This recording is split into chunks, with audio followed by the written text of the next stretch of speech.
সকালবেলা সূর্য যখন উঠে, এই সূর্য উঠবার 15-20 মিনিট পরের টাইমকে এশরাকের সময় কয়।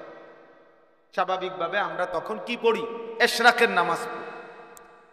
এর একটু পরে আবার এই সময় ঘন্টা খানিক সূর্য শুধু উঠতেই থাকে, বাড়তে থাকে।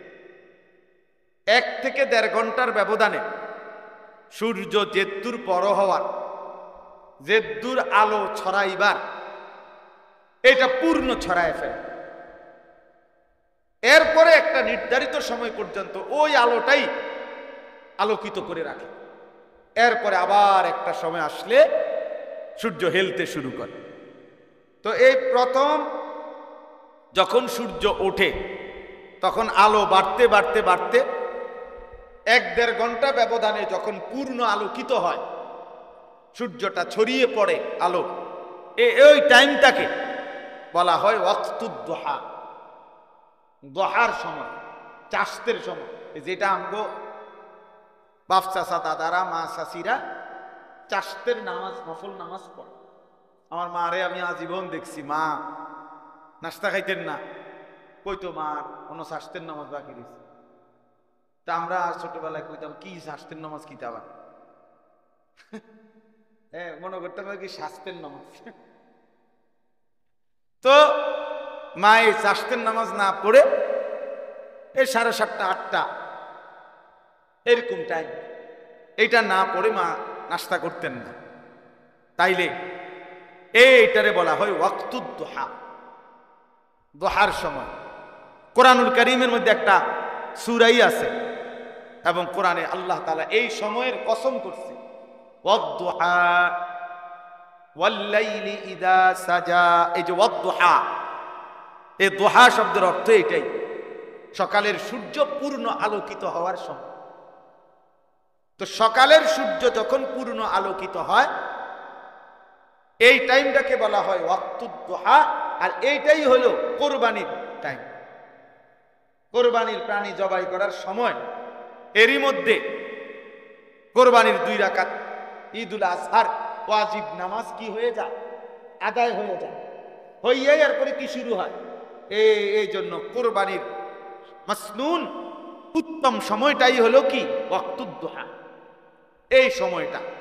এই জন্য এই আদহা, উদহিয়া, ইদহিয়া, তহিয়া, তহায়া, আদাহি, এই সবগুলোর দ্বারা এই সময়টাকে বোঝায়।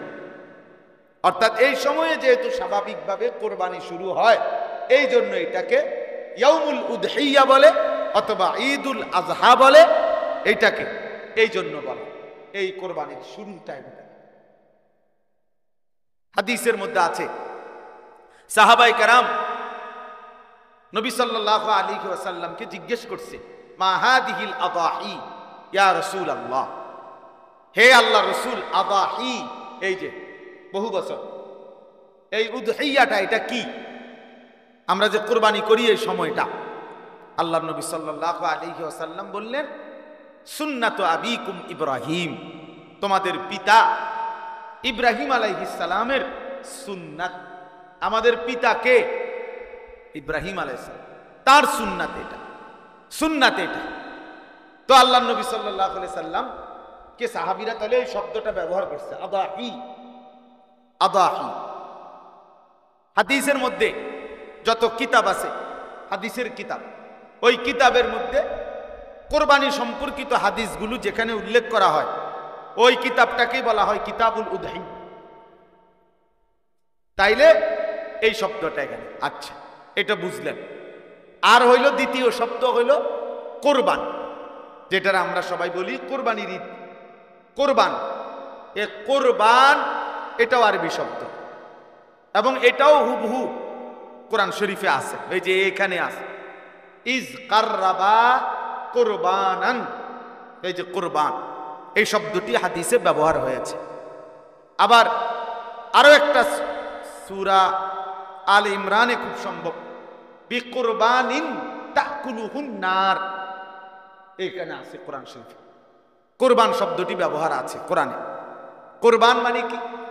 কোরব, বড় কাফ রা বা এলো মূল অক্ষর। অর্থ হইল কারো নৈকট্য অর্জন করা, কারো ঘনিষ্ঠ হওয়া, কারো কাছে যাওয়া। ওয়াসাবিকুন আস-সাবিকুন উলাইকাল মুকাররাবুন। এই আল্লাহ তাআলা বলেন হাসরের ময়দানে তিন ধরনের মানুষ হবে। এক ধরনের মানুষ হবে সাবিকুন, অগ্রবর্তী বাহিনী, যারা আল্লাহ তাআলার মুকাররাব, একদম ঘনিষ্ঠ। আর আরো দুই দল হবে আসহাবুল মাইমানা, যারা ডান পাশের বাহিনী। আরেক দল হবে আসহাবুল মাশআমা, বাম পাশের বাহিনী। বাম পাশের বাহিনী, এই বাম পাশের বাহিনী এরা জাহান্নাম, আর ডান পাশের বাহিনী এরাও জান্নাতি। এবং ওই মুকাররাবিন যারা সাবিকুন, অগ্রবর্তী বাহিনী, তারাও জান্নাতি। এরাও জান্নাতি, ডান পাশের বাহিনী, আর ওরাও জান্নাতি। তাহলে মুকাররাব, কুরবান। তো বান্দা যখন কুরবানি করে, এই প্রাণী জবাই করে নির্ধারিত, তো এর মাধ্যমে একজন বান্দা মহান আল্লাহ পাক রব্বুল আলামিনের সীমাহীন অত্যন্ত ঘনিষ্ঠ নৈকট্য অর্জন করে। আচ্ছা, কেমন নৈকট্য, কেমন ঘনিষ্ঠতা হয় কোরবানির মাধ্যমে? এবারে হাদিস থেকে শুনেন, তাইলেই বুঝবেন। তাহলে কোরবান মানে কি? নৈকট্য অর্জন করা। কি বলেন? যারা জুরাইতেছেন না তারা বলেন নৈকট্য। যারা জুরাইতেছেন তারা আপনার পাশের ব্যক্তির মোবাইল নাম্বার রাখবেন। সুবিধা কি? সুবিধা হইল পরে ওনার থেকে জেনে নিবেন যে ভাই আপনি তো সজাগ ছিলেন, এখন আমি তো জুরাইছি, আমি এখন আপনার থেকে শুনতে চাইতেছি যে আমি যখন জুরাইতেছিলাম তখন হুজুর যা বলতেছিলেন কি সেই কথাগুলো। তখন ওই সজাগ মানুষটা আপনারে বিস্তারিত বলে দেবে। আল্লাহ পাক জুরানি এবং আজুরানি সবাইকে কবুল করে। না, নারাজ হইয়া তো লাভ নাই, নারাজ হইয়া করব। কোরআন শরীফ আছে ওয়াকুল্লাহু ওয়া'দাল্লাহুল হুসনা। আল্লাহ তাআলা বলছে যেই সমস্ত সাহাবীরা মুজাহিদ, যুদ্ধ করছে, আর যারা কোনো কারণবশত যুদ্ধে অংশগ্রহণ করতে পারে নাই, কাঈদিন বসা ছিল, যাইতে পারে নাই, আল্লাহ বলছে যাও, ওরা কারণবশত যাইতে পারে নাই আর এরা যুদ্ধে গেছে, যাও, আমি উভয়ের জন্যই আমি আল্লাহ জান্নাতের ওয়াদা দিয়া দিলাম। ওয়াকুল্লাহু ওয়া'দাল্লাহুল হুসনা, ওর জন্য জান্নাতের ওয়াদা। যাই হোক, তাহলে দেখেন আল্লাহ তাআলা এই শব্দটি কোরআনে ব্যবহার করেছে। তাহলে আমি এই দুইটা শব্দের ব্যাখ্যা করলাম। এক নাম্বার হলো ঈদুল আজহা, আরেকটা হলো কোরবান, উভয়টাই। তাহলে কোরবানের দ্বারা নৈকট্য হাসিল করা। তাহলে বান্দা যখন প্রাণী জবাই করে, এটার দ্বারা মূলত সে আল্লাহ তাআলার নৈকট্য অর্জন করে। কি করে বলেন? কেমন নৈকট্য? হাদিসের মধ্যে আছে, আল্লাহ নবী সাল্লাল্লাহু আলাইহি ওয়াসাল্লাম বলেন, মা আমিলা আদমিয়ুন মিন আমালি ইয়াউমিন নাহার আহাব্বা ইলাল্লাহ মিন ইহরাকিদ দাম। নবীজি বলেন, কোন মুমিন কোরবানির দিন, ঈদুল আজহার দিন যা কিছু নেক আমল করে, ঈদুল আজহার দিন সে মনে করেন নামাজ পড়লো, ঈদুল আজহার নামাজ পড়লো, দান সদকা করলো, মেহমানদারি করলো, আপ্যায়ন করলো, মাশাআল্লাহ মাশাআল্লাহ, হ্যাঁ হ্যাঁ দেখ, না না ওরে এনে বসা, হুজুর বসো, মারুফ তুমিও বসো। আল্লাহু আকবার, কফাল, মাশাআল্লাহ। তাইলে রাসূলুল্লাহ সাল্লাল্লাহু আলাইহি ওয়াসাল্লাম বলেন, কোরবানির দিন বান্দা যা কিছু করে আমল, সমস্ত আমলের মধ্যে আহাব্বা ইলাল্লাহ, আল্লাহর নিকট সবচেয়ে প্রিয় সেদিন ইহরাকিদ দাম, যে প্রাণী, যেই পশু, গরু, ছাগল, বকরি, ভেড়া, দুম্বা যেটা জবাই করা হয়, এটাই হচ্ছে সেদিন আল্লাহর কাছে সবচেয়ে প্রিয়, সবচেয়ে প্রিয় আহাব্বা ইলাল্লাহ। সবচেয়ে প্রিয়। ওয়া ইন্নাহু লায়াতি ইয়াউমাল কিয়ামা বিকুরুনিহা ওয়া আশআরিহা ওয়া আযলাফিহা। কতক্ষণ থাকবে? আচ্ছা, মাশাআল্লাহ। আল্লাহ তাআলা বলেন, নবী সাল্লাল্লাহু আলাইহি সাল্লাম বলেন, ওই ব্যক্তি যে কুরবানি করলো সে কিয়ামতের দিন এই প্রাণীটা তার জন্য আনা হবে বিকুরুনিহা, ওই প্রাণীর শিং, ওয়া আশআরিহা, ওই প্রাণীর পশমগুলো, ওয়া আযলাফিহা, ওই প্রাণীর খুর। পায়ের যে কি খুর, খুর বুঝেন না? পায়ের গোড়ালি নিচেরটা খুর। তাহলে যেইটার পশম, শিং, খুর এইটা আনা হবে, আর বাকি গুস্তুটি শুধু হালাইনি। কি গণ অর্থ হইল, অর্থাৎ যেগুলো ফেলে দেওয়ার জিনিস সেইগুলো যেখানে আনা হবে, তার মানে আল্লাহ নবী সাল্লাল্লাহু আলাইহি সাল্লাম বলেন কুরবানির এই পুরা প্রাণীটাই কিয়ামতের দিন আল্লাহ তাআলা তার জন্য নেকি হিসাবে হাসরের ময়দানে হাজির করে দিবেন। সুবহানাল্লাহ, সুবহানাল্লাহ। কিছু মুনাফিক আছে, কিছু বেঈমান আছে, কিছু নাস্তিক মুরতাদ মার্কা নামধারী কিছু মুসলমান আছে, এখনো বলে যে কুরবানির দিনের এই অজস্র প্রাণী জবাই না করে যদি সেই টাকাগুলো গরিব দুঃখীকে সহযোগিতা করতে ভালো হতো।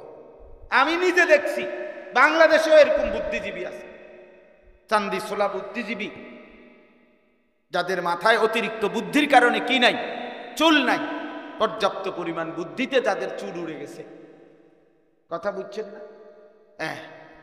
এরকম বুদ্ধিজীবীর পণ্ডিত তারা মনে করছে এটা শুধু একটা পশু জবাই, তারা মনে করছে এটা স্রেফ গোশত খাওয়া, গোশত খাওয়া না। তাইলে এই জন্য এটা জরুরি বিষয়। আল্লাহ নবী সাল্লাল্লাহু আলাইহি সাল্লাম বলেন এই প্রাণী জবাই এটা তার ইবাদত, এটা তার আখিরাতে নেকির একটা শ্রেষ্ঠতম মাধ্যম। কিয়ামতের দিন সে খুশি হয়ে যাবে তার আমলনামার এই ওজন দেখে, তার মিজানের পাল্লার এই ভার দেখে, যখন এই নেকিটা তার জমা।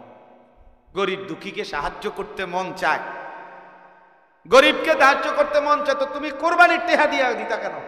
পাট কোরবানির টাকা থেকে দিবা কেন? তুমি আলাদাভাবে মানুষদেরকে উৎসাহিত করো যে গরিব দুঃখীর সাহায্যের জন্য, সে অন্য টাকা থেকে দিবে।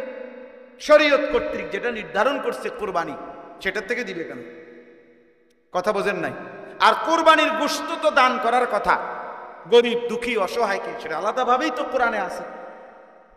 ফাকুলু মিনহা ওয়া আতইমুল বাঈসাল ফাকির, ফাকুলু মিনহা ওয়া আতইমুল কানিআ ওয়াল মু'তার।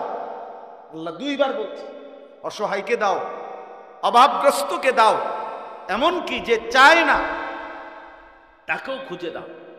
লজ্জায় শরমে হয়তো বলে নাই, কোরবানিও করে নাই, তুমি তাকে তালাশ করে দাও, খুঁজে দাও। এজন্য এটা জরুরি বিষয়। আপনার ইসলামকে আঘাত করা এদের মূল মাকসাদ। এই আজকে নারী সংস্কার কমিশন, এখানের এই কিছু এই মহিলা যেগুলো বুদ্ধিজীবী নামের কলঙ্ক, এই মুরতাদগুলো ঠিক একই বিষয়। এদেশে নারীরা ইসলাম যেটুকু সম্পত্তি তাকে দিয়েছে, এইটা কিভাবে ফিরে পাবে ঠিক মতো বাইদের থেকে সমাজের সর্বত্র, এই আইনটাকে যদি কার্যকর করা হইতো, এটাকেও যদি বাস্তবায়ন করা হইতো, এর জন্য যদি প্রশাসনিক, রাষ্ট্রীয়, সামাজিক সকলভাবে ব্যাপক উদ্যোগ নেওয়া হইতো, তাইলেও নারীরা সম্পত্তি পাইয়া বাইসা যাবে। কিন্তু বেঈমানের মূল বিষয় হলো নারীর সম্পত্তি দেওয়া না, মূল বিষয় হলো কোরআনে আঘাত করা, ইসলামে আঘাত করা। মেন টার্গেট হলো এইটা। এই জন্য নারীকে পুরুষের সমান সমান সমান সম্পত্তি দিতে হবে। হ্যাঁ, নারী পুরুষের আহ্বানে এটা, তাদের বক্তব্য এটা যে পারিবারিক পুরুষের যেই অধিকার, এটা ভেঙ্গে সমতা করো, সমতা ভেঙ্গে করো, সমতা সমান করে ফেলো। নাউযুবিল্লাহ। এই জন্য আলহামদুলিল্লাহ এদেশের লক্ষ কোটি উলামায়ে কেরাম এদেশের লক্ষ কোটি সাধারণ জনতা, হেফাজতে ইসলাম বাংলাদেশ সহ বাংলাদেশের সর্বস্তরের ইমানদার মুসলমানের ছোট বড় সকল সংগঠন তাদের এই নারী সংস্কার কমিশন নামের কোরআন সুন্নাহ বিরোধী এই প্রস্তাবনাকে ঘৃণা ভরে প্রত্যাখ্যান করছে, ঘৃণা ভরে প্রত্যাখ্যান করছে। কারো কাছে 2 পয়সার কোনো মূল্যায়ন পায় নাই। 2-4টা নাস্তিক মুরতাদ হয়তো বলতে পারে পক্ষে, বাকি সংখ্যাগরিষ্ঠ মুসলমান ইমানদার ধর্মপ্রাণ মানুষ, এমনকি ভিন্ন ধর্মের মানুষও তারা তাদের এই বক্তব্যকে, তাদের এই প্রতিবেদনকে অনেকাংশই গ্রহণ করে নাই। আর এভাবেই আল্লাহ তাআলা কোরআনের দুশমনকে যুগে যুগে বেইজ্জতি করে, রাসূলুল্লাহর দুশমনকে বেইজ্জতি করে। যাই হোক, তাইলে আমরা এই কথাটা বলতে চাইলাম যে কুরবানির মাধ্যমে আল্লাহ নবী সাল্লাল্লাহু আলাইহি সাল্লাম বলেন, 1 নম্বরে ঈদুল আজহার দিন সর্বশ্রেষ্ঠ আমল হলো কি? প্রাণী জবাই করা। 2 নম্বরে নবীজি বলছেন এই প্রাণীটা খুর, পশম, এমনকি তার শিং সহ, মানে পুরাটা কুরবানির প্রাণী কিয়ামতের দিন তার নেকির জন্য মিজানের পাল্লায় উঠায় দেওয়া। আর কি? এরপরে আছে তৃতীয় অংশ হাদিসে, 1 হাদিসেই যথেষ্ট, আরো হাদিস আছে, এইটাই সারব বলার জন্য। তৃতীয় অংশ এই হাদিসের, ওয়া ইন্নাদ দামা লা ইয়াকাউ মিনাল্লাহি বিমাকানিন ক্বাবলা আন ইয়াকাআল আরদ। সুবহানাল্লাহ। আল্লাহর নবী সাল্লাল্লাহু আলাইহি সাল্লাম বলেন, কোরবানির প্রাণীটাকে যখন শোয়ানো হয় জবাই করার জন্য, এই জবাই করার সময় জবাই করলে রক্তের ফোঁটা যখন জমিনে পড়ে, আল্লাহ রাসূল সাল্লাল্লাহু আলাইহি ওয়াসাল্লাম বলেন, প্রথম ফোঁটা রক্ত জমিনে পড়বার আগেই 7 আসমানের ঊর্ধ্বে আল্লাহ পাকের আরশে এই কোরবানি পৌঁছে যায়। সুবহানাল্লাহ। এটা রীতিমতো ভাবার বিষয় যে আল্লাহর নৈকট্য কত দ্রুত হাসিল হয়। মানে আমনে হিসাব বুঝবেন আপনারা যে কোরবানির প্রাণীকে যখন শোয়ানো হয়, গরু বা ছাগল, তো দেখবেন গলার থেকে যেখানে ছুরি লাগাবে এখান থেকে মাটি, মানে এটার থেকে তার যে মাটিটা, এইটার ব্যবধান কি 2 হাত, কত 1 হাত, আধা হাত, তো 1 বিঘত ধরে, আচ্ছা ধরে নিলাম সর্বোচ্চ দূর 1 বিঘত হইতে পারে, এখানে বেশিতে বেশি, তাইলে এই 1 বিঘত 4 আঙ্গুলের ব্যবধান, তাহলে 1 বিঘত জায়গা ব্যবধান, এখানে জবাই করছে, এখানে মাটি, তাহলে এখান থেকে এখানে রক্ত পৌঁছতে কয় মিনিট লাগবে? কয় সেকেন্ড? 2 সেকেন্ড, 2 থেকে 3 সেকেন্ড। তাহলে 2 থেকে 3 সেকেন্ড রক্ত গলা থেকে জমিনের পৌঁছবার আগেই 3 সেকেন্ড আগেই, 2 সেকেন্ড আগে আরশে আজিমে পৌঁছে দেয়। বাহ বাহ, মালিকের কতটা ঘনিষ্ঠ হয় বান্দা, আল্লাহ তাআলার কতটা নৈকট্য হাসিল, এদিক দিয়ে কত দূরে। হ্যাঁ, এখান থেকে প্রথম আসমান আজকে পর্যন্ত পৃথিবীতে বিজ্ঞানের সর্বাধুনিক প্রযুক্তির এই যুগেও আমেরিকা, পৃথিবীর সবচেয়ে বড় মহাকাশ গবেষণা সংস্থা হলো আমেরিকার নাসা। এই নাসার বিজ্ঞানীরা আজকের এই দিন পর্যন্ত প্রথম আসমান কোথায়, প্রথম আসমানের যে সীমানা, ছাদ, শক্ত যেই ছাদ, এটা বের করতে পারেন, আজকের এই দিনও পারেন, এখনো খুঁজেই পায় নাই প্রথম আসমান। এরপরে তো বেড়া দ্বিতীয় আসমান, তৃতীয় আসমান, তোর 14 গোষ্ঠী হায়াত শেষ হলেও তো পারত।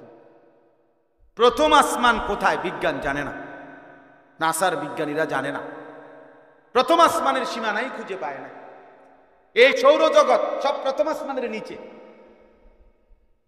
সমস্ত গ্রহ উপগ্রহ, গ্যালাক্সি, নক্ষত্র, যা কিছু বলে বিজ্ঞানের, এগুলো এক একটার বর্ণনা শুনলে যে এটা এত লক্ষ মাইল দূরে, এটা এত কোটি মাইল দূরে, এটা পৃথিবীতে আলো পৌঁছতে এত 1000 বছর লাগে, এগুলো তো এমনি তারা যে বলে বিজ্ঞানীরা, হ্যাঁ হিসাব, তেমনি মাথা গরম হয়ে যাওয়ার কথা।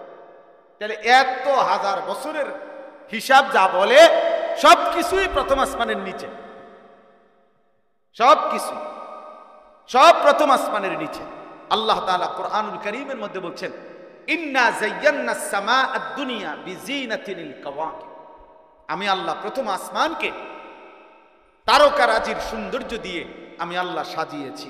প্রথম আসমানের ডেকোরেশন, প্রথম আসমানের ডেকোরেশন করছি আমি আল্লাহ, সূর্য দিয়ে, চন্দ্র দিয়ে, কোটি কোটি তারকারাজি দিয়ে। এবার দ্বিতীয় আসমানের ডেকোরেশন কেমনে করছি মহান মালিকে জানে। তৃতীয় আসমানের সৌন্দর্য আল্লাহ কেমনে সাজাইছে মালিকে জানে। হায় চতুর্থ, পঞ্চম, ষষ্ঠ, সপ্তম আসমান কত সুন্দর সে আল্লাহই জানে। তো আরশ আজিম পর্যন্ত উপরে আল্লাহ তাআলাই সৌন্দর্য আল্লাহই জানেন, আল্লাহই জানেন। জান্নাত কতটা সুন্দর আল্লাহই জানে, সাজিয়েছেন। এই জন্য আজকে পর্যন্ত পৃথিবীর কোনো বিজ্ঞানী গবেষক জানেই না প্রথম আসমান কোথায়, প্রথম আসমানের সীমানাই জানে না।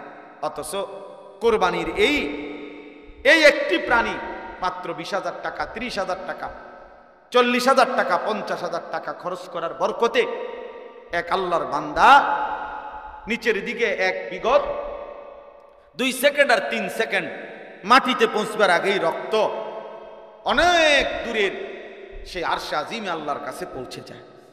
একটা নির্দিষ্ট জায়গায় আল্লাহ তাআলা সেটা জমা করে দেয়। ওয়া ইন্নাদ দামা লা ইয়াকাউ মিনাল্লাহি বিমাকানিন, আল্লাহর কাছে একটা নির্দিষ্ট জায়গায় আল্লাহ তাআলা এই রক্ত, এই প্রাণীর খবর পৌঁছিয়ে দেয়।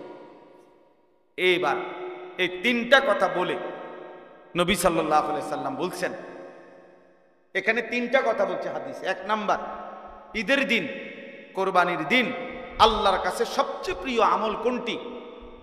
বলেন না, প্রাণী জবাই করা। দ্বিতীয় হলো এই প্রাণীটা কিয়ামতের দিন পুরাটা নেকি হিসাবে আসবে। 3 নাম্বার, এই প্রাণীর রক্ত জমিনে পৌঁছবার আগেই কার কাছে পৌঁছে? আল্লাহর আরশে পৌঁছে, আল্লাহ পাকের কাছে পৌঁছে।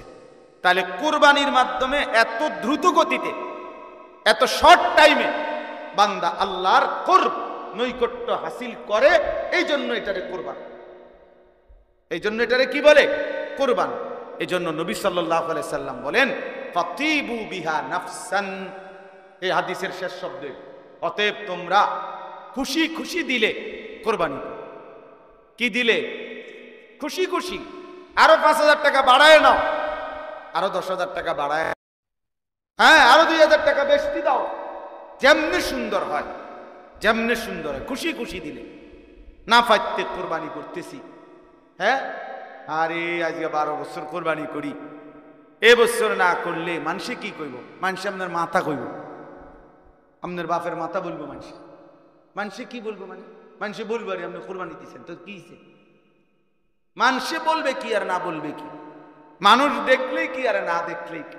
লোক দেখানোর কোনো মানসিকতা। ইখলাস কাকে বলে?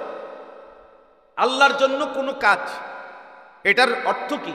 ফুজাইল ইবনে আয়াজ রাহমাতুল্লাহ আলাইহি বলছেন, এটা স্পষ্ট আছে, আল আদকার কিতাবে আছে, আমি নিজে পড়ছি। তিনি বলছেন, তারকুল আমাল লি আজালিন নাস শিরকুন ওয়াল আমালু লি আজালিন নাস রিয়াউন ওয়াল ইখলাসু আন ইউআফিয়াকাল্লাহু মিনহুমা। মানুষ কিছু বলবে এই জন্য কোনো আমল ছেড়ে দেওয়া শিরক।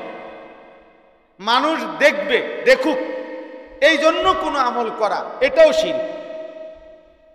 বুঝো নাই?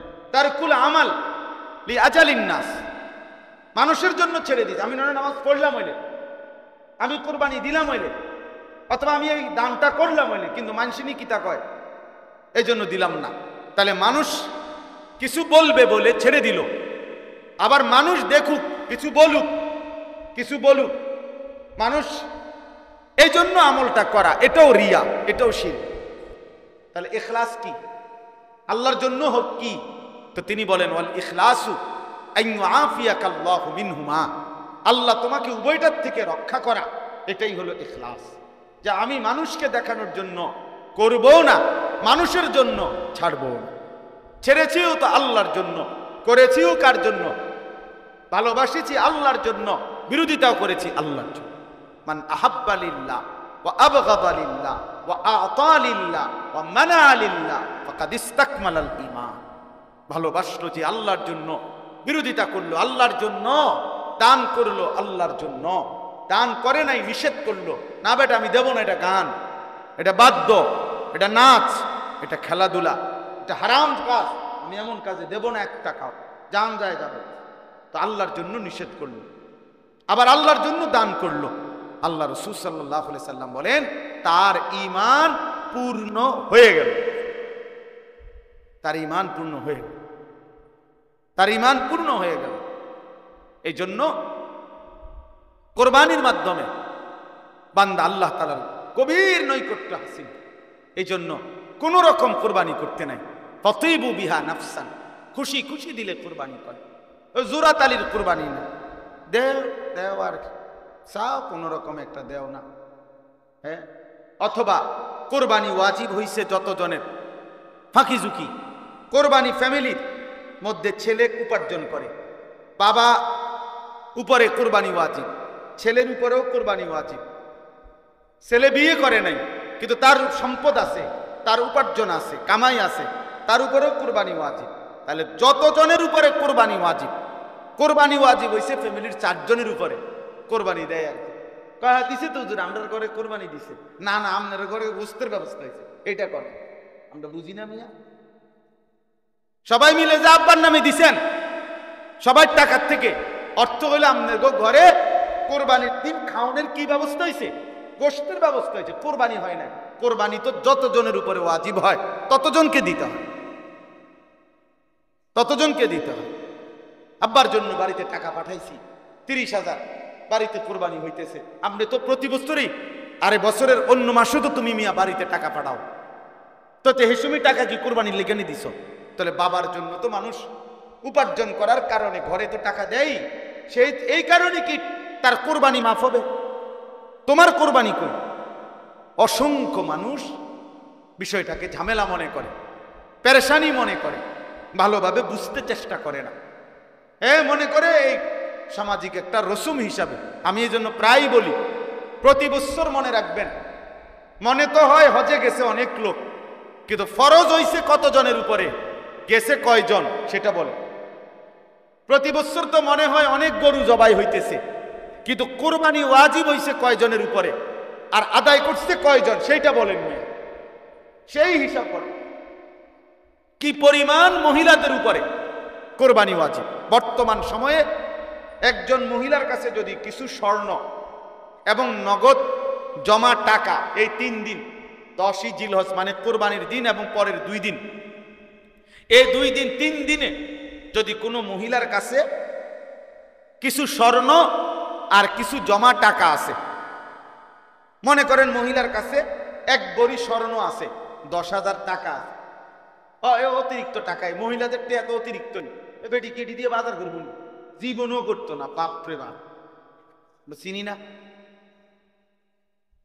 আপনার এগুলো দরকার পুরানো দেবো, গুনে ধরে দেবো, দরকার নেই টাকা এগুলো।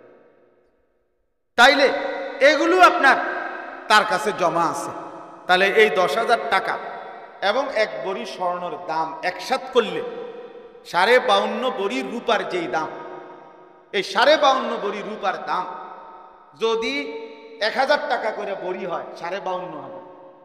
যদি 1,500 টাকা করে রূপার ভরি হয় তাহলে 52 অর্ধেক কত? 26,000। তো তাহলে 52 লগে 26 যোগ করলে 78।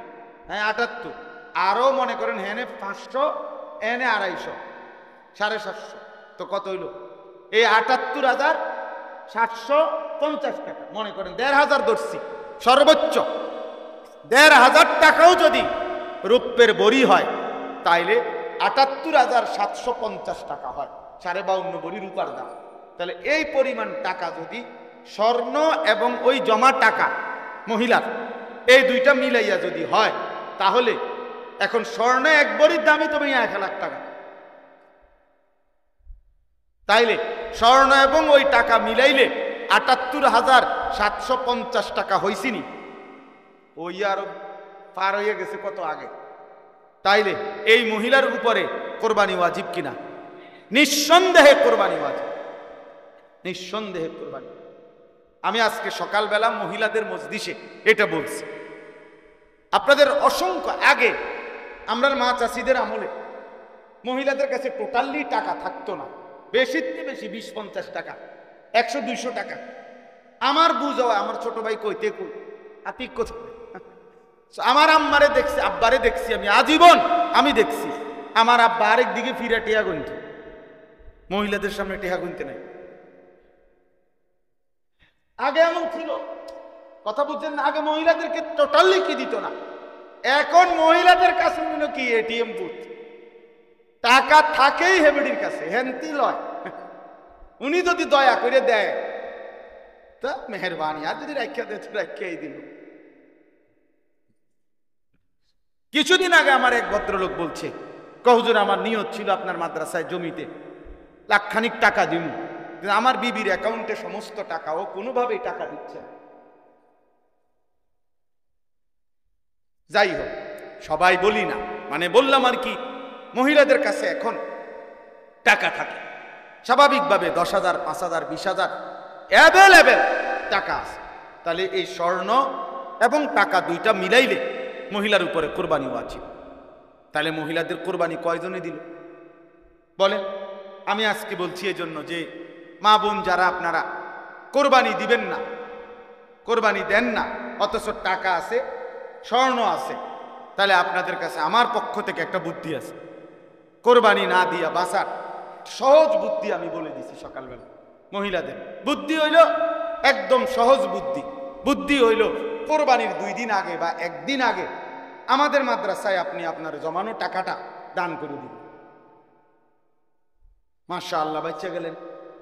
এর চাইতে সুন্দর বুদ্ধি আর কি হইতে পারে? আপনি যখন মাদ্রাসায় টাকাটা দান করে দিলেন, তাইলে তো আর আপনার দ্বারে কি নাই, টাকা নাই, তাইলে এক আইটেম দিয়ে হবে না, কারণ শুধু স্বর্ণ হইলে 7.5 ভরি হইতে হইল। তাইলে যেহেতু 7.5 ভরিও স্বর্ণ নাই, আর আলগা যে কয় টাকা জমানো ছিল এগুলো মাদ্রাসায় দিয়ে দিলে, দান করে দিলে, তাইলে আপনি কোরবানির থেকে বাইচা গেলেন, টাকাগুলো হারাইলেন। আর যদি টাকার প্রতি মায়া থাকে তো কোরবানি দিবেন। আল্লাহ আমাদেরকে তৌফিক দান করেন। পুরুষদের মধ্যে ছেলেটা এখনো মনে করেন বিয়ে করে নাই, কয় হেতে তো বিয়ে করে না, হেতের কি কোরবানি? বিয়ের লোকে কোরবানির কি কথা বলেন না কেন? বিবাহের সাথে কোরবানির কি? তা তোমার বিয়ে তুমি করছো না, এটা তোমার দোষ, তুমি বিয়ে না করবো, এখন সময় আছে, আগামী মাসের 6-7 তারিখের দিকে কোরবানি, তুমি বিয়ে করে নাও। তোমার বিয়ে করতে মানা করে কে? কথা বলেন না? তাহলে এটা কি কোনো কথা হইলো যে তে তো বিয়েই করে নাই, তার আবার কিসের কোরবানি? হ্যাঁ, বুঝতেই চায় না মানুষ। অথচ সব বালেগ আকেল মুকিম, তার সামর্থ্য যারা আছে, উপার্জন করে, বিদেশে হোক, দেশে হোক, শহরে হোক, তার উপরে কোরবানি ওয়াজিব, তার উপরে কোরবানি ওয়াজিব। আল্লাহ নবী সাল্লাল্লাহু আলাইহি ওয়াসাল্লাম বলছেন, ওয়াজিব হওয়ার পরেও যে কোরবানি আদায় করলো না, খোদার কসম নবী বলছে, মান ওয়াজাদা সাআতান লিআন ইউদাহিয়া ফালাম ইউদাহি, কোরবানি করে নাই অথচ সামর্থ্য ছিল, ফালা ইয়াকরাবান্না মুসাল্লানা, সে যেন আমাদের নামাজে না আসে, সে যেন ঈদগাহে না আসে, সে যেন মসজিদে না আসে। আল্লাহ রাসূল বলছে, নাফরমান তুই মসজিদে আসবি না, যা ঘুম যা, তুই গোশত রান্দা হইলে তোর মা তোরে খাওয়াইবে, তুই ঘুমা, তুই নামাজ পড়তে হবে, তুই মসজিদে আসবি না, নাফরমান। তাহলে কত বড় ধমক! আর্থিক ইবাদত অনেকেই বুঝতে চায় না। এই হজ লক্ষ লক্ষ মুসলমানের উপরে ফরজ, বুঝতেই চায় না, ইচ্ছা করে বুঝে না, এমনি বেদরে থাকে, বেসক ধরে না। আমরা সাধারণ মানুষ, আমরা গ্রামের মানুষ, আমরা এত তান কি বুঝা কুলাই তার। মাশাআল্লাহ, ভাতের থালা তো সব বোঝেন আপনি, হ্যাঁ খানা আপনি যেহেতু কিছুই বোঝেন না, আপনি গোস্ত লন কেন? আপনি সবসময় আলু ভর্তা ডাল দিয়ে ভাত খাইবেন, আপনি যেহেতু মূর্খ মানুষ। এখন এই সময় বলবো, কি কন হুজুর, পড়ালেখা করছি না তাই কি লেগে 2টা ভাতও খাইতাম না ঠিক মতো। দুনিয়া বুঝার বেলায় কি 100 দুনিয়া সব বুঝে, বিএস বুঝে, সিএস বুঝে, আরএস বুঝে, গ্রামে কাল লোকে কোনান দিয়ে ফ্যাঁস লাগাই তুইব, মাশাআল্লাহ পুরা বুঝে, সব বুঝে, গন্ডগোলের সব, কিন্তু আখেরাত বুঝে না। আসলে বুঝে না, বুঝতে চায় না, বুঝতে চায়। আর্থিক ইবাদত আদায় করতে চায় না।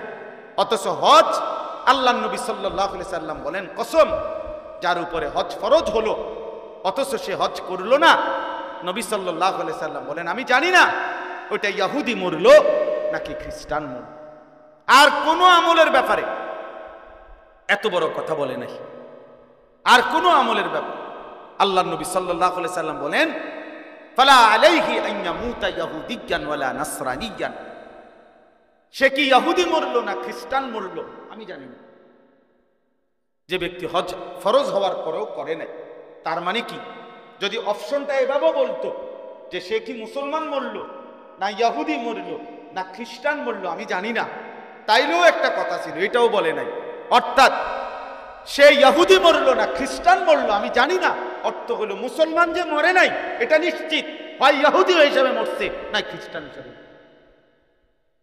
হয় মাগদুব আলাইহিম ওয়ালাদ-দাল, এই দুইটার মধ্যে তো একটা। মাগদুবে আলাইহিম ওয়ালাদ-দালিনের মধ্যেই খ্রিস্টান ইহুদি, নাউযুবিল্লাহ, আল্লাহ মাফ করে দেন, আল্লাহ মাফ করে দেন। এজন্য আমরা প্রত্যেকেই, আমরা শুধুমাত্র আপনারাও শুনতেছেন, আরো অনেকেই শুনতেছে, এই জন্য সবার জন্য বললাম এটা গুরুত্ব দেওয়া উচিত। দিন শিখা, দিনের মাসআলা বুঝে নেওয়া। আমি তো সবসময় বলি তিনটা আমল, যাকাত, হজ, কোরবানি।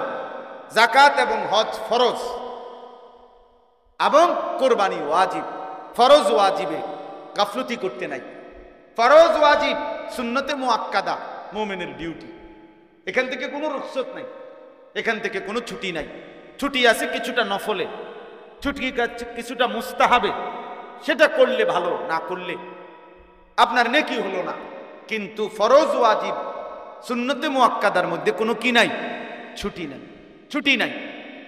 অতএব যাকাত, হজ, কুরবানি একদম সহজ হিসাব হইল এই তিনটা এক লগে, এক ওষুধে, মানে এক প্রেসক্রিপশনে এই তিনটা আদায় করা সহজ। অর্থ হইল প্রত্যেকটি মুসলমান যদি একজন আলেমে দ্বীনের কাছে নিজের সম্পত্তির একটা হিসাব বলে যে হুজুর আমার আছে এই নাই এই, বাড়িতে এত, সংসারে এত, ব্যাংকে এত, আমার বাড়ি আছে, ঘর আছে, এই আছে, সেই আছে, এখন এই সবগুলো হিসাব করে আপনি আমারে বুঝাইয়া দেন আমার উপরে হজ ফরজ কিনা, আমার উপরে যাকাত আসবে কত, আমার উপরে কুরবানি ওয়াজিব কিনা, এটা বুঝে নিলেই তো হলো, এটা জেনে নিলেই তো হলো। একজন আলেমের কাছে জিজ্ঞাসা করে নিলেই তো হলো। আমনের আলেম সে তো দুদক না যে আমনের সম্পত্তি যাই না পরে আমনের বিরুদ্ধে লাগবে, এমন তো কিছু না। হয়তো আপনার মালের তদন্ত করবে না, আপনার হিসাবে না দিবে, হিসাবে না দিবে, আপনার আখিরাত বাঁচায় দিবে, আখিরাত বাঁচায় দিবে। এই জন্য সবার কাছে এটা অনুরোধ, নিজের যাকাত, নিজের হজ, নিজের কুরবানি এটা একসাথে বোঝানো যায় না। মানে একসাথে বললে এটা আপনি বুঝতেন না পুরো। প্রত্যেকের হিসাব বুঝে নেওয়া, তাহলে সহজ। যার সুবিধা মতো একজন আলেম থেকে যদি বুঝে নেয়, একদম সহজ বিষয়, একদম সব, এটা উচিত, গুরুত্ব দেওয়া উচিত। আল্লাহ নবী সাল্লাল্লাহু আলাইহি সাল্লাম বলছেন যে যাকাত আদায় করে নাই, কিয়ামতের দিন দুই মুখওয়ালা টাক মাথা বিশিষ্ট অত্যন্ত বিষধর সাপ ওই সম্পদটাকে সাপ বানিয়ে তার শরীরে পেঁচানো হবে। খোদার কসম নবীজি বলছে ওই দুই মুখ সাপ তখন তার দুই গালে ঠোকরাইতে থাকবে আর বলবে আনা মালুকা আনা কানসুকা, নাফরমান আমি তোর সেই মাল, আমি তোর সেই সঞ্চিত সম্পদ যেগুলো যাকাত দাও নাই। আজ তার মজা ভোগ করো। ইয়াউমা ইউহমা আলাইহা ফি নারি জাহান্নাম ফাতুকওয়া বিহা জিবাহুহুম ওয়া জুনুবুহুম ওয়া যুহুরুহুম। আল্লাহ বলছে সম্পত্তিগুলোকে আগুনের মধ্যে পোড়াইয়া গোলাকার বানাইয়ে, ফুটবলের মতো বানাইয়া তার কপালে, কোমরে, পিঠে হাসরের ময়দানে দাগ লাগানো হবে। আল্লাহ মাফ করে দেন। অতএব আমার ভাই, আমার বন্ধু, এক মজলিসে সব বলা কঠিন, কষ্টকর, এরপরও আমরা বলার চেষ্টা করলাম দ্বীনকে খামখেয়ালি মনে না করা, আল্লাহকে খামখেয়ালি মনে না করা, আখিরাতকে মামুলি মনে না করা। আমার শায়েখ আল্লামা মুফতি মুশতাকুন নবী সাহেব সব সময় চিল্লায় চিল্লায় বলে যে ভাইয়া আখিরাতকে মামুর বাড়ি, শ্বশুর বাড়ি মনে করো না, হাসরের মাঠ মামুর বাড়ি না, শ্বশুর বাড়ি না, খামখেয়ালি না, হাসরের মাঠ লম্বা সফর, লম্বা সফর। লম্বা সফর, লম্বা সফর। একদিন হাসরের মাঠের 50,000 বছর, 50 আলফা সানা। কবর বড় লম্বা সময়। আবু জাহেল মনে করেন, আবু লাহাব মনে করেন মাটির উপরে ছিল 60-70 বছর, মাটির নিচে কবরে পড়ে আছে আজকে 1450 বছরের চাইতে বেশি। তাহলে আমাদের এই হিসাবেই তো আমরা চোখে দেখতেছি। নূহ আলাইহিস সালামের জাতি মাটির উপরে ছিল কতদিন, মাটির নিচে আছে কতদিন বলে? নবীজির জামানার সেই মানুষগুলো আজকে কবরে আছে কতদিন, মাটিতে ছিল কত? পৃথিবীর অহংকারীরা নমরুদ বলেন, ফেরাউন বলেন, কতদিন মাটিতে ছিল? মাটির উপরে ছিল অল্প সময়, মাটির নিচে পড়ে আছে আজ হাজারো বছর, হাজারো বছর। আখেরাতকে মামুলি মনে করতে নাই, মামুলি মনে করতে নাই। এই জন্য প্রত্যেকের এটা খেয়াল করা উচিত। প্রত্যেকেই কোরবানির বিষয়ে, হজ্জের বিষয়ে গুরুত্ব দেওয়া উচিত। এটা একটা মহব্বতের ব্যাপার। মহব্বতের হজ, ভালোবাসার সফর, মহব্বতের সফর। এক বান্দার ভালোবাসার চূড়ান্ত যখন হয়, কোন বান্দা যখন ঈমান আনে তো আল্লাহর ভালোবাসা তার কলিজায় তৈরি হয়। এরপরে যখন নামাজ পড়ে ভালোবাসা বাড়তে থাকে, যাকাত দেয় ভালোবাসা বাড়তে থাকে, রোজা রাখে ভালোবাসা বাড়তে থাকে। কিতাবে আমরা নিজে পড়ছি যে বুজুর্গানে দ্বীন বলে, বান্দার ভালোবাসা যখন অস্থির হয়ে যায়, বেচैन হয়ে যায়, বান্দা যখন আল্লাহর ভালোবাসায় সবচেয়ে বেশি বেড়ে যায় তো সে আল্লাহর ঘরে ছুটে যায়। আল্লাহর ঘরে ছুটে গিয়ে মালিকের ঘরের চারদিকে ঘুরতে থাকে। একবার কাবার চারদিকে ঘোরে, একবার সাফা মারওয়ায় ঘোরে, একবার মিনায় ঘোরে, একবার আরাফাতে হাঁটে, একবার মুজদালিফায় হাঁটে। কিরে ভাই এমন করো কেন? একবার এখানে একবার ওইখানে, এত জায়গায় ঘোরাঘুরি করছো কেন? তো আশেক বলে, আমি আমার মাওলাকেই তালাশ করছি। হজ আশেকানা সফর, আশেকানা সফর, মহব্বতের সফর। প্রিয়জনের সবচেয়ে ভালোবাসা যখন কারো বাড়ে তো সে মালিকের ঘরে ছুটে যায়। বুজুর্গানে দিন তো উদাহরণ দিছে যে কায়েস লায়লার বাড়ির চারদিকে ঘুরতো। মানুষ জিজ্ঞাসা করলে বলতো, ঘোরো কেন? বলছে এই জন্য ঘুরি যে আমার এই বাড়ির ভিতরেই আমার মা সুকা লায়লা আছে, এজন্য বাড়ির চারদিকে। তো বান্দা যেন বলে, এই ঘরের চারদিকে কেন ঘুরি? এটা নাকি আমার মালিকের ঘর, এটা নাকি আমার আল্লাহর ঘর, এজন্য ঘরের চারদিকে ঘুরছি যদি আমার মালিককে পেয়ে যায়। তো এমন আশিককে তো আল্লাহ তাআলা তার ভালোবাসা দেবেনি, ভালোবাসা দেবেনি। এই জন্য নবী সাল্লাল্লাহু আলাইহি ওয়াসাল্লাম বলছেন, রাজাকা ইয়াউমিন ওয়ালাদাতহু উম্মু, হজ করলো সে যেন মায়ের পেটের সদ্যজাত সন্তানের মতো নিষ্পাপ হয়ে বের হল। আল্লাহ আমাদেরকে তৌফিক দান করে, আমরা যেন হজ কোরবানি আদায় করতে পারি। এটা বহুতই বড় মহব্বতের ইবাদত। আমার শায়েখ আল্লামা মুফতি মুশতাকুর নবী সাহেব হুজুরকে আমি একবার জিজ্ঞাসা করছিলাম যে আপনি মোট এই পর্যন্ত কতবার হজ উমরা করছেন? হুজুরে আমারে বলছিল, মাওলানা শ্বশুর বাড়িতে মানুষ কয়বার যায় এটা কি গুনে রাখে? ওই যে না, গুনবে কেন?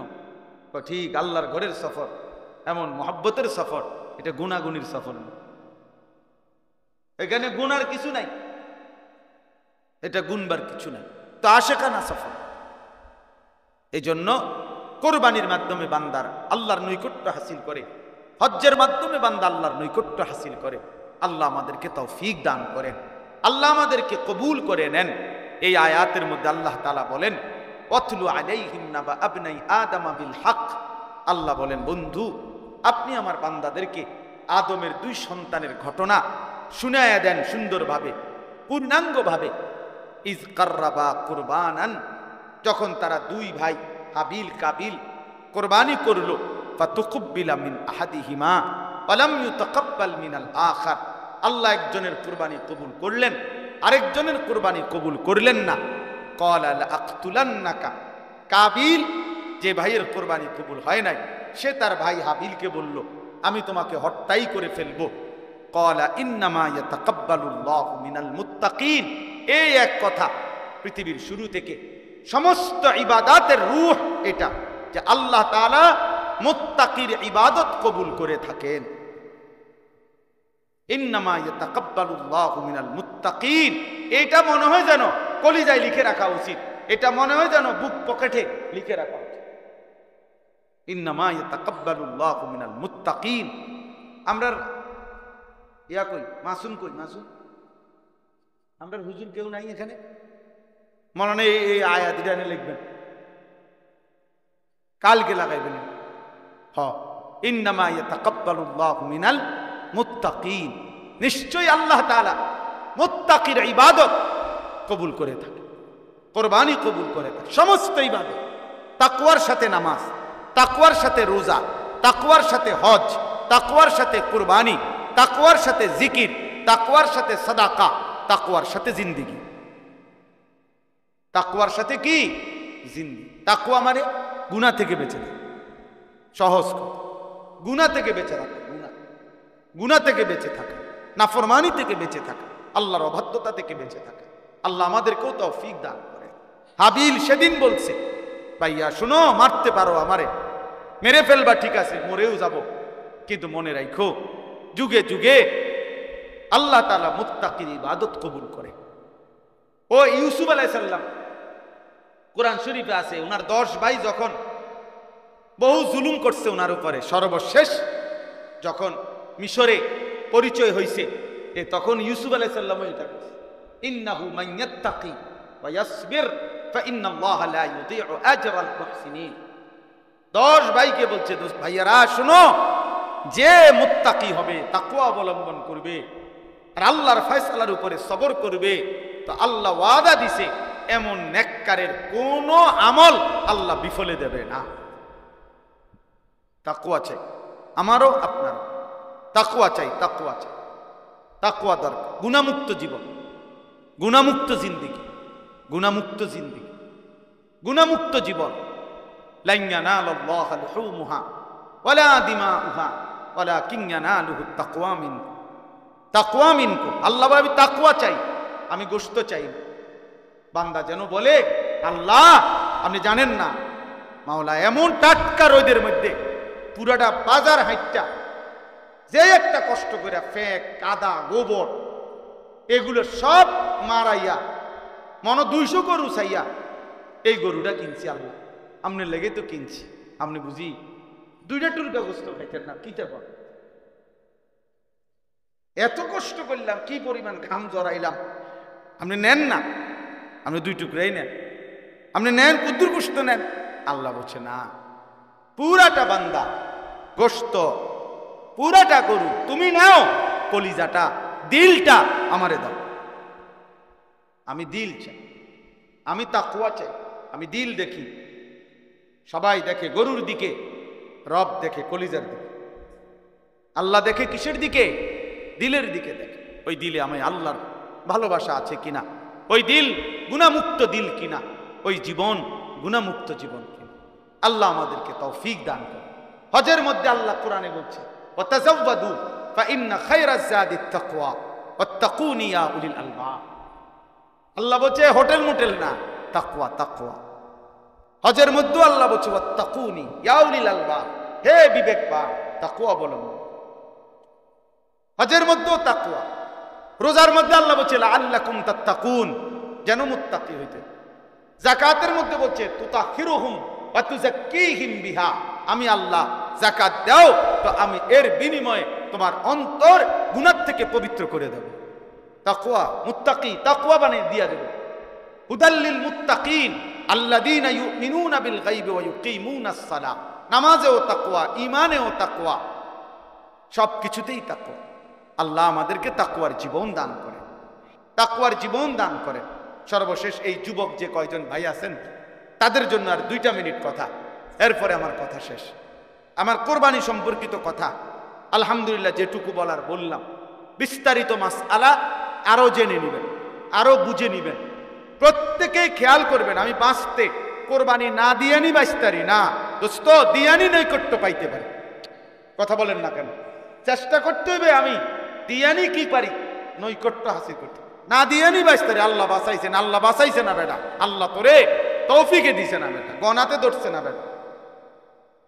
এই জন্য কোরবানি দেওয়ার চেষ্টা করবেন, হজ করার চেষ্টা করবেন, যাকাত দেওয়ার চেষ্টা করবেন। আল্লাহ তৌফিক দান করেন। সর্বশেষ যে কথাটা ছেলেদের জন্য বলতে চাই, এখানে একটা কথা আছে, কাবিল তার বোন, তার সাথে ওই বোনের প্রেমে আসক্ত ছিল, ওই বোনকেই বিয়ে করতে চাইছে। অথচ আল্লাহর বিধান ছিল যে না, এই বোন না, বরং হাবিলের সাথে যে বোন, তুমি তাকে বিবাহ করো। সে বলছেন আমি আল্লাহর বিধান মানি না, আমি ওই নারীকে চাই। 2, আদম আলাইহিস সালাম, তিনি একজন নবী ছিলেন, তো তিনি বলছেন যে কাবিলকে যে তুমি হাবিলের সাথে বোনকেই বিবাহ করো। কাবিল বলছেন না, আমি নবীর হুকুমও মানি না, আমি নারী চাই, আমি যেটা পছন্দ করছি আমি এটাই চাই। 3, আদম আলাইহিস সালাম একজন পিতা ছিলেন, তার বাবা, শুধু নবী না, উনি তো বাবাও। তো বাবা হিসাবে উনি বলছেন সন্তানকে তুমি হাবিলের সাথে বোনকে বিবাহ করো, এটাই বিধান, তুমি তোমার সাথে বোন বিবাহ করো না। সে বলছে আমি বাপ তোমারও মানি না, আমি নারী চাই। এই জন্য যেই যুবক, যেই কিশোর নারীতে আসক্ত, এই জানোয়ার আর মানুষ থাকে না। মনে রাখবেন, নারীর প্রতি আসক্ত যে এই ছবি, এই হারাম প্রেম, হারাম সঙ্গে থাকে, ওই শেষ পর্যন্ত তার কথা হয় এমন যে আমি আল্লাহ মানি না, আমি নবী মানি না, আমি মা বাপ মানি না, আমি নারী চাই, আমি নারী চাই। নাউজুবিল্লাহ, নাউজুবিল্লাহ। আমার কাছে একটা কিতাব আছে, শায়েখ মোহাম্মদ সালেহ আল মুনাজ্জিদ, এই কিতাবের মধ্যে আমরাদুল কুলুব, অন্তরের রোগ সমূহ, এই বইয়ের মধ্যে আছে। উনি বলছে নারীর আসক্তি এত জঘন্য, উদাহরণ দিছে পূর্ববর্তী এমন ব্যক্তি পৃথিবীতে গেছে যে নারীর প্রতি আসক্তি হয়ে শেষ পর্যন্ত সে এই কথা বলে ফেলছে যে আমি সৃষ্টিকর্তার সান্নিধ্য কিংবা জান্নাত প্রাপ্তি সেটাও পছন্দ করি না, তোমাকে তোমাকে যদি না পাই আমি রবের সান্নিধ্য চাই না, তোমাকে যদি না পাই আমি জান্নাতও চাই। এই জন্য একজন যুবক যদি মনে রেখো, বিবাহ বহির্ভূত আল্লাহ তাআলা সবর করতে দিলে নির্দিষ্ট সময়ে হালাল পবিত্র স্ত্রী মিলে যাবে, মিলে যাবে। এত বড় কাগজ পরিবার আমার টাইম নেই, আপনি আগে দিলেন না কেন ভাইয়া?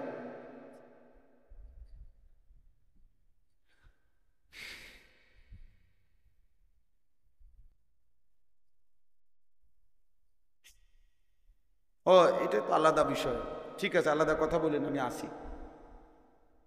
জি, তাইলে নারীর আসক্তি, নারীর প্রতি লোভ শেষ পর্যন্ত আল্লাহ ভুলায় দেয়, নবী ভুলায় দেয়, মা বাবার ইজ্জত কি করে দেয়, ভুলায়। পোলা মাইয়ারে লইয়া ভাগ্যা যায়, মাইয়া ফুলারে লইয়া ভাগ্যা যায়। এরপরে মাস 3 পরে হয় পোলা মাইয়ারে নয় মাইয়া ফুলারে ফাঁসাতে একটা লাথি দিয়া পাঠায় যা, পিছে দিয়ে ফিরতে যা। যে যারে লাথি দিতে, যে যারে লাথি দিতে, লাথি ছাড়া আর কপালে আর কিছু কপালে। স্বামী স্ত্রীর পবিত্র বন্ধন আল্লাহ ওয়াদা দিছে, স্বামী স্ত্রীর পবিত্র বন্ধনে আমি আল্লাহ 3টি নিয়ামত দান করব। কয়টা? লিতাসকুনু ইলাইহা, 1 নাম্বার আমি আল্লাহ স্বামীকে বলছে তোমার স্ত্রী দেব তোমাকে, পুরুষকে বলছে 1 তোমার দিল আমি সুকুন শান্ত করে দেব। 2 আজআলা বাইনাকুম মাওয়াদ্দাতান, উভয়ের মাঝে ভালোবাসা দিয়ে দেব। 3 ওয়া রাহমাতান, একে অপরের প্রতি দয়া মায়াও দিয়ে দেব। দিল শান্ত করে দেব, ভালোবাসা দিয়ে দেব, আর দয়া মায়াও দিয়ে দেব। তো তুমি রাস্তার নর্তকীর থেকে এটা পাইবা কই? মোবাইলের নর্তকী তোমারে ভালোবাসা দিব করতে, বেড়ি তো হুদা আসে, বেড়ি তো চোররে দেখলো আসে, ডাকাইতেরে দেখলো আসে, বুড়ারে লেগেও আসে, জোয়ানের লেগেও আসে। বেপর্দা নারী কি শুধু জোয়ানের লেগে নিয়ে আসে? এই তো সবাই লেগে আসতেছে যে সবাই দেখো জোয়ান বুড়া অসল, সবাই লেগে তো হাসি দিছে। তার তো টাকা দরকার, তার তো ভিউ দরকার, তার তো সম্পদ দরকার। নাউজুবিল্লাহ, নাউজুবিল্লাহ। আল্লাহ আমাদেরকে মাফ করে দেন।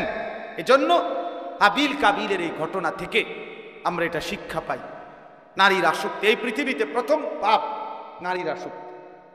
ওই কাবিলের প্রথম গুনাই এটা, যে নারীর প্রতি আসক্তি। আর এই পৃথিবীতে প্রথম কার্যকর আল্লাহর অবাধ্যতা কতল। নারীর জন্য কাউকে কি করা? আউয়ালু মান সান্নাল কাতল, এই প্রথম হত্যার সূচনা করেছে কাবিল। এজন্য পৃথিবীতে যত মানুষ অন্যায়ভাবে হত্যা হয়, প্রত্যেকটা অন্যায় হত্যার পাপ কাবিলের আমলনামাতেও লেখা হয়। নাউজুবিল্লাহ, আল্লাহ আমাদেরকে মাফ করে দেন।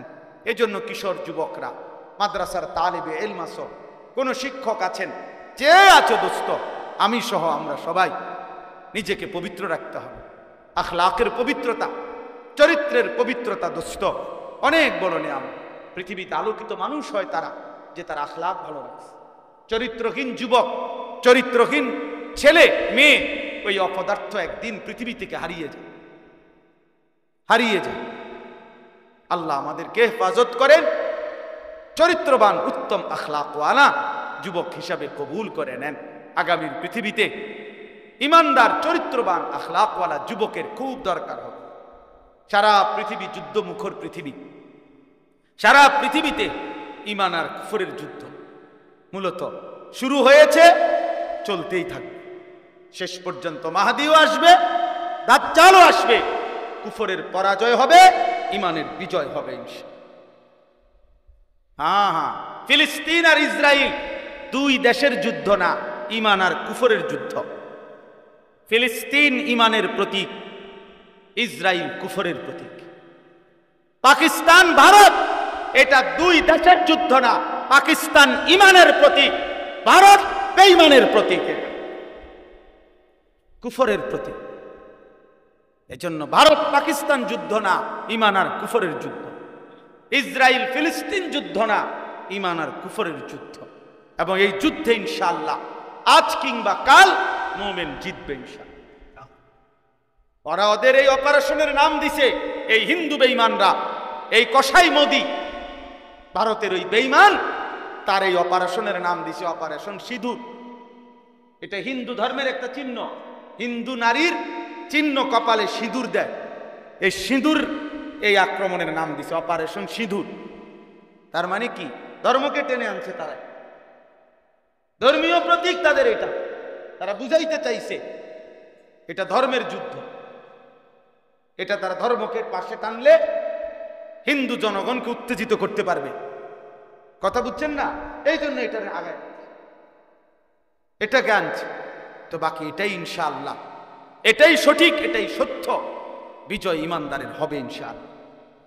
কাশ্মীরও বিজয় হবে, আরাকানও বিজয় হবে ইনশাআল্লাহ। দিল্লির লাল কেল্লাতেও একদিন কালেমার পতাকা উড়বে ইনশাআল্লাহ। যুদ্ধই হবে, জিহাদই হবে। হয় আমি করব, নয় আমার সন্তান করবে ইনশাআল্লাহ। আগামী জেনারেশন যুদ্ধ করবে ইনশাআল্লাহ। আল্লাহ তৌফিক দেন, আল্লাহ কবুল করেন। আল্লাহ আমাদের সবাইকে ঈমান আমলের জিন্দেগি দান করেন।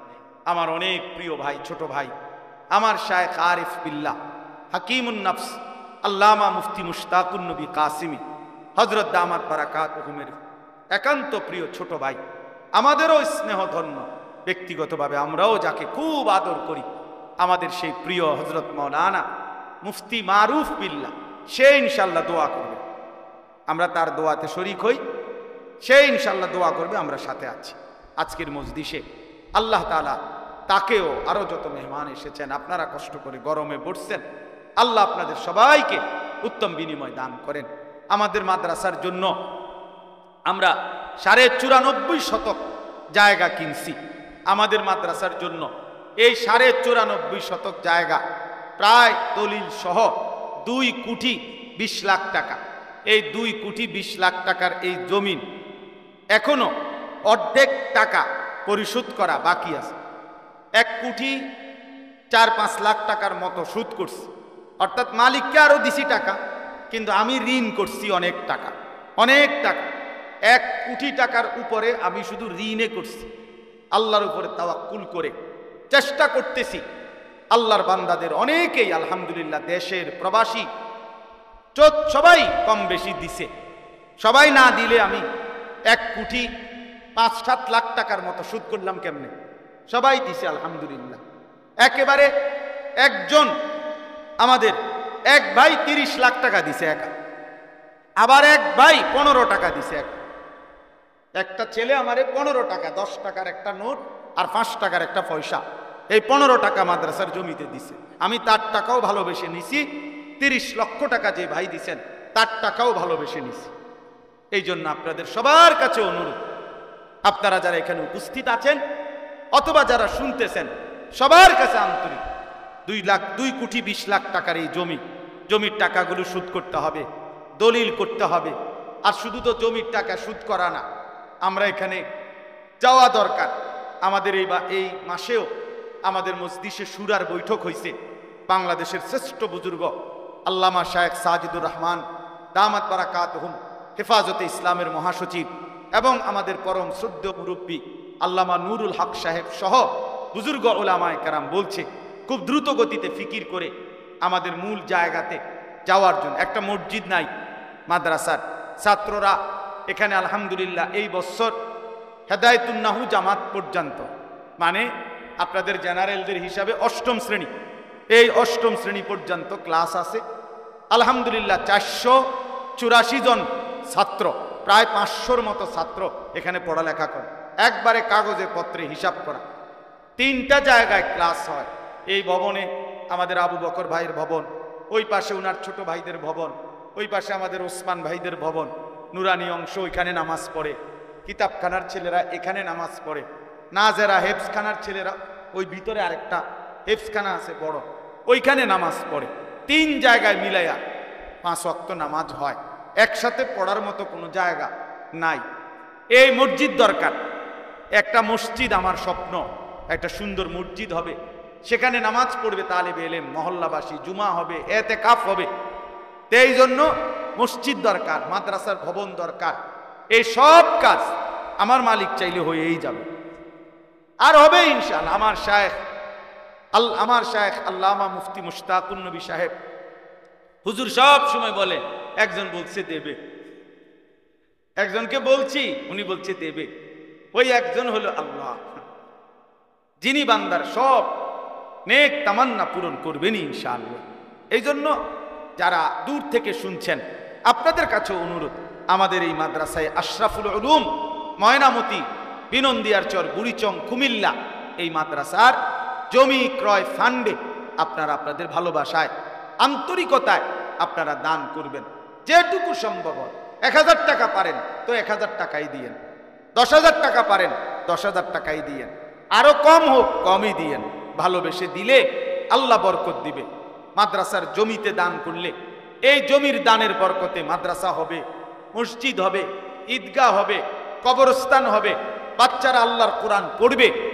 আশা করা যায় মাদ্রাসা যতদিন টিকবে ইনশাআল্লাহ সদকায়ে জারিয়ার সওয়াব হতেই থাকবে ইনশাআল্লাহ। আল্লাহ তাআলা সবাইকে তৌফিক দান করেন, কবুল করেন। দূর দূরান্তের যারা শুনেছেন, আল্লাহ তাআলা আপনাদেরকেও আমাদের এই মাদ্রাসা আশরাফুল উলুমের জমি ক্রয় এই ফান্ডে অংশগ্রহণ করার তৌফিক দান করেন। প্রত্যেক মাসের ইসলাহি মজলিসে আপনারা কিছু দান করেন, এটা আমার শায়েখের আদেশ। আল্লামা মুফতি মুশতাকুন নবী কাসিমি হুজুর এটা সব সময় বলে, মাওলানা আল্লাহর বান্দাদের কাছে বলবেন যা শরীক হয় তাই ভালোবেসে নিবেন। এই জন্য এখনো আবার আপনারা পকেটে হাত দেন, দিয়ে আমাদের ব্যাগের মধ্যে আপনারা দেন। আল্লাহ তাআলা আপনাদেরকে তৌফিক দান করেন, কবুল করেন, আমিন। সুবহানাল্লাহ। না হুজুর সবাই আপনাদের দোয়া চাই।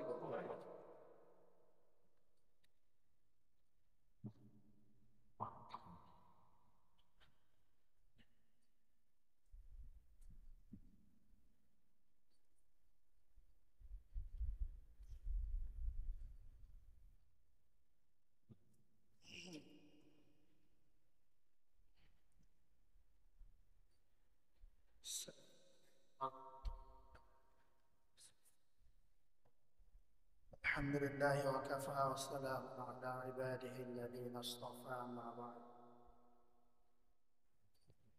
জি আলহামদুলিল্লাহ, আমরা সকলেই দান করতে থাকি।